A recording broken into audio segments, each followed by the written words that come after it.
शिक्षा संसार online channel पे आप सभी का बहुत बहुत स्वागत है। मित्रों, आप सभी जानते हैं इस चैनल के माध्यम से हम शिक्षा जगत से जुड़ी विभिन्न प्रतियोगी परीक्षाओं के संबंध में आपसे समय समय पर बातचीत करते हैं। हालांकि इधर कुछ दिनों से बातचीत नहीं हो पाई है, लेकिन मेरा प्रयास रहेगा कि मैं महत्वपूर्ण विषय पर आपसे से ज़्यादा बातचीत करूं। मित्रों, टीजीटी पीजीटी का आवेदन जिन अभ्यर्थियों ने कर रखा है उनका आज यही यक्ष प्रश्न है कि आखिर टीजीटी पीजीटी की परीक्षा कब होगी, कब वह शुभ दिन आएगा कि हमें टीजीटी पीजीटी की परीक्षा देने का अवसर मिलेगा।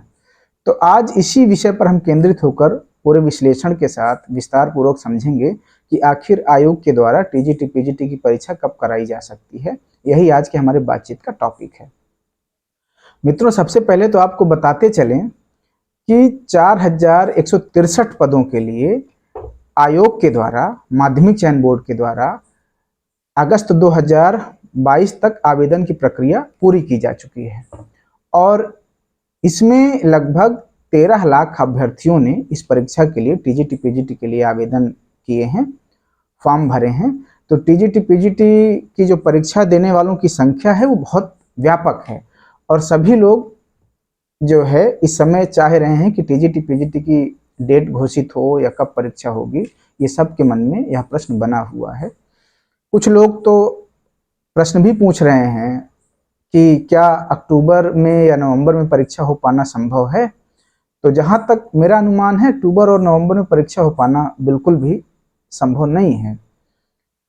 इसके पीछे आप सभी जानते हैं कि आयोग का गठन हो चुका है। जो नया शिक्षा सेवा आयोग का गठन होना है उसको मंजूरी मिल चुकी है, लेकिन आयोग के कार्यालय को लेकर के अभी भी ऊहापोह की स्थिति बनी हुई है कि नए शिक्षा सेवा आयोग का जो कार्यालय है उसको क्या चयन बोर्ड की बिल्डिंग में जगह दिया जाए या उच्चतर शिक्षा सेवा आयोग जो पुराना आयोग है उसी में उसके कार्यालय को रखा जाए। अभी इस बात को लेकर के कोई फैसला या कोई निर्णय की स्थिति नहीं बनी है कि चयन बोर्ड जो नए शिक्षा सेवा आयोग का कार्यालय उसको कहाँ जगह दिया जाए, कहाँ स्थापित किया जाए।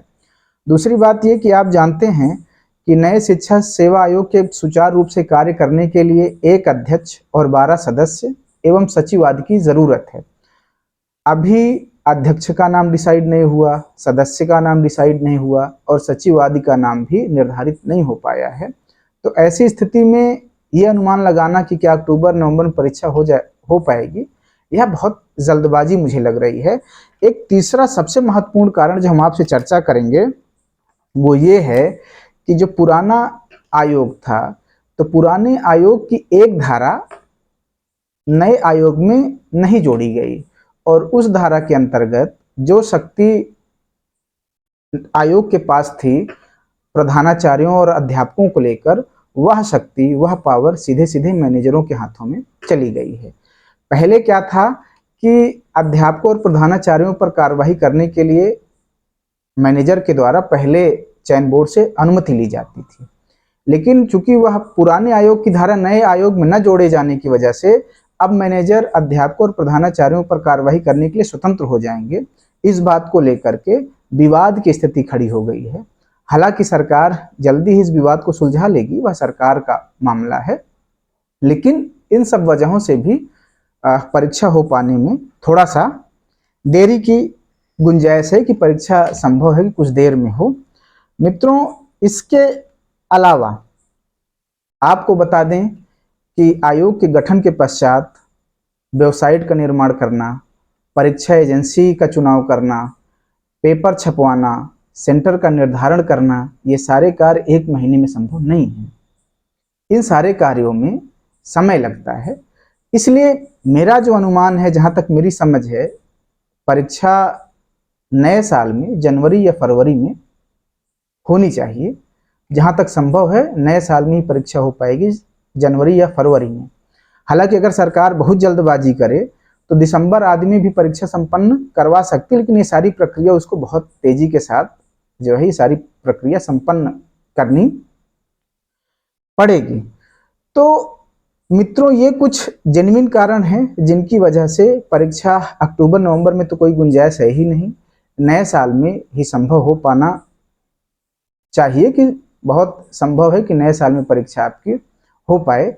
जैसे एक तो कार्यालय के लिए बिल्डिंग का निर्धारण, अध्यक्ष का चुनाव, सदस्यों का चुनाव, सचिव का चुनाव, इसके बाद जो तकनीकी समस्याएं आ रही हैं उनको दूर करना, वेबसाइट का निर्माण, परीक्षा एजेंसी का चुनाव, पेपर छपवाना, सेंटर का निर्धारण, ये सारे कार्य ऐसे हैं कि 1-2 महीने में संपन्न नहीं कराए जा सकते। इसलिए बहुत कुछ संभव है कि इधर 1-2 महीने में सारे कार्य पूर्ण करने के पश्चात सरकार नए साल में जनवरी या फरवरी में परीक्षा संपन्न कराए। हालांकि मित्रों, आपको ये भी बता दें कि ये सारे कार्य सरकार की मंशा के अनुरूप होते हैं। ना हम सरकार हैं और ना आप सरकार हैं। आप जो है तथ्यों और आंकड़ों के आधार पर विश्लेषण कर सकते हैं कि कब तक परीक्षा हो पाना संभव है। तो जैसा अनुमान लगाया जा रहा है और जैसा आयोगों से या तमाम सूत्रों के आधार पर जानकारी लग रही है, तो जहां तक संभव है परीक्षा जनवरी और फरवरी में संभव हो पाएगी। मित्रों, आज की वीडियो में इतनी ही बातचीत। आप लोग अपनी तैयारी करते रहें। परीक्षा तो होना ही है, देर सवेर परीक्षा होगी ही, लेकिन हमारा जो कार्य है कि हमें तैयारी अपनी जारी रखनी चाहिए। परीक्षा 1 महीने 2 महीने लेट होने से फर्क नहीं पड़ता, फर्क हमारी तैयारी से पड़ता है। तो हम लोग अपनी तैयारी करते रहें, जब भी परीक्षा हो तो हमारा अंतिम चयन सुनिश्चित हो। इसलिए हमें अपनी तैयारी जारी रखना चाहिए। मित्रों नमस्कार, आज की वीडियो में इतना ही। जुड़े रहें हमसे, चैनल को लाइक शेयर और सब्सक्राइब करें। धन्यवाद मित्रों, नमस्कार।